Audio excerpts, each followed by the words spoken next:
Friends मु आपण मानकु आज एक साधनार कौशल जहाँ को फालुन दफा विषय सारा विश्व में जाना जाए तार विषय किसी दुई पद कहबी।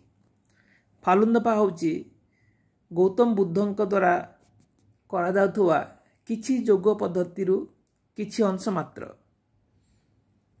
जो गौतम बुद्धों आदृत यही मेडिटेशन पद्धति चाइना रे 1000 वर्ष पूर्वे प्रारंभ होइतिला।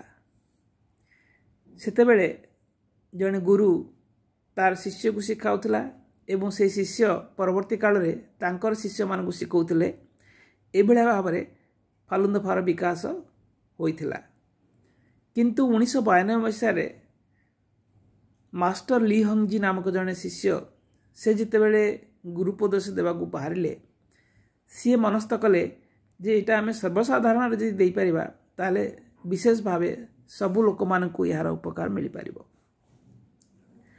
सेही परिक्रमे 1992 मसीह रे फालुन दफार आरंभ हैला एवं 7 वर्ष मध्य रे चाइना रे एते लोकप्रिय हो गला जे पाखापाखी 10 कोटी लोक एही प्रैक्टिस रे निजकू भाग करे नेले। या द्वारा चाइना रे एते लोक उपकृत हेले जे लोक माने हॉस्पिटल जीवा बंद कर देले, मेडिसिन खावा बंद कर देले एवं चाइना रो जो कम्युनिस्ट सरकार से माने भाबिले एटा होची तांको पई गोटे माने कोन कहबी सेटाकू से भयभीत हो गले जे एमाने तांको समर्थक एते बढ़ी गला जे तांको सरकार को एटा गोटे विपद भाव से मन कले। तेणु मूलरू सपोर्ट करथिले मध्य 1999 मसीह फालुन दफा को चाइना रे बैन कर दिया गला एवं जो माने सब फालुन दफा प्रैक्टिस करुथिले से मान को खोजी खोजी से मान को अरेस्ट करा गला, जेल दिया गला, से मानकर विभिन्न प्रकार ऑर्गन को माने ट्रांजैक्शन करा हला, बहुत प्रकार कष्ट दिया हला। मात्र यह सत्वे फालुन दफा एते लोकप्रियता सारा विश्व रे हो जाइतला जे वर्तमान विश्वर 110टी कंट्री रे लोक माने फालुन दफा प्रैक्टिस करुछंती।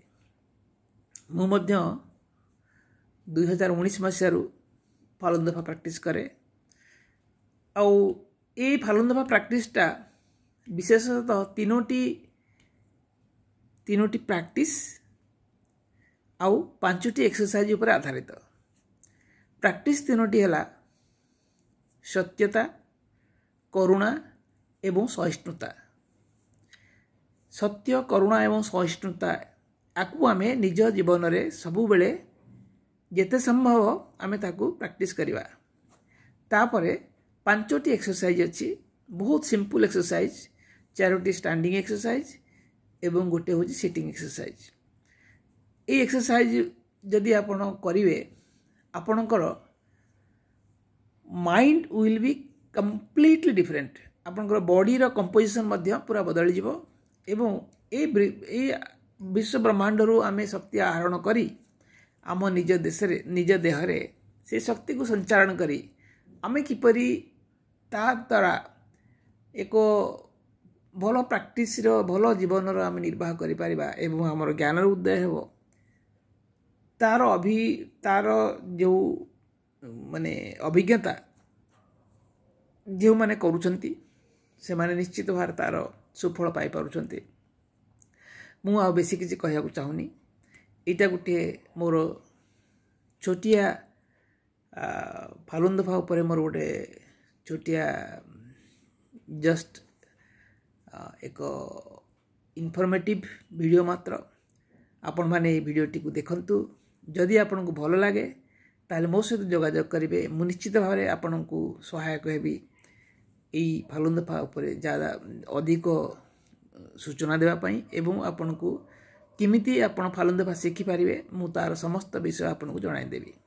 नमस्कार।